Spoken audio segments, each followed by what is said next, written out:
Voltamos hoje com a nossa série A Igreja Soberana. E hoje trazemos uma pergunta sobre ministério.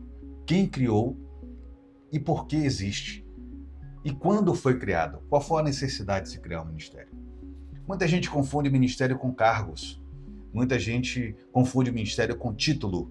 Outros confundem ministério com autoridade. Mas a pergunta que quase ninguém se faz é muito simples. Quem criou o ministério e por que ele existe? Porque quando a origem da palavra ela não é clara, qualquer uso parece legítimo. No Novo Testamento, o ministério não nasce como uma hierarquia. O ministério ele nasce como um serviço. A palavra usada ali é diaconia, servir, atender uma necessidade real. Ministério não surge para dar status a alguém. Surge para resolver um problema que apareceu na comunidade.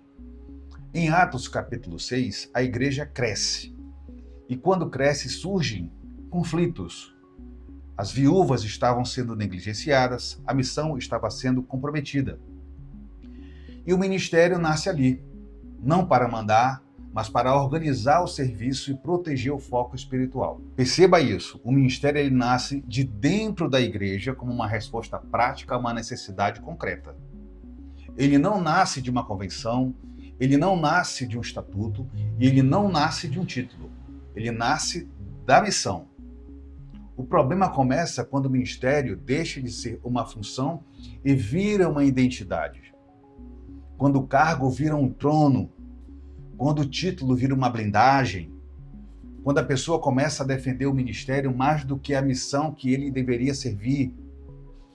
Aqui está o ponto que você precisa ficar claro para mim e para você. O ministério não é igreja.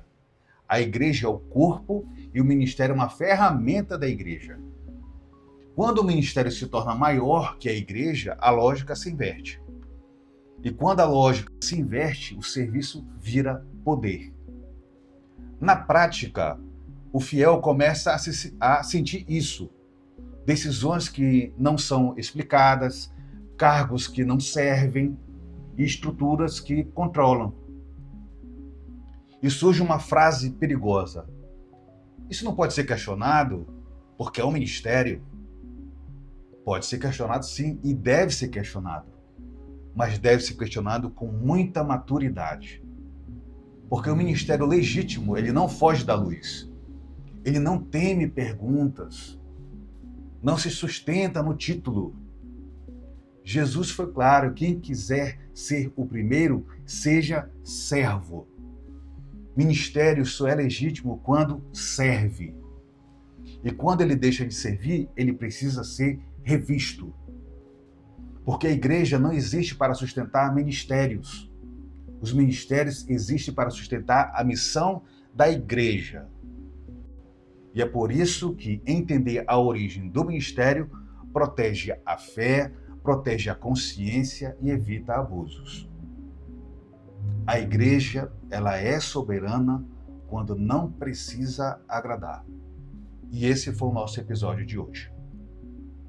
Até o nosso próximo episódio.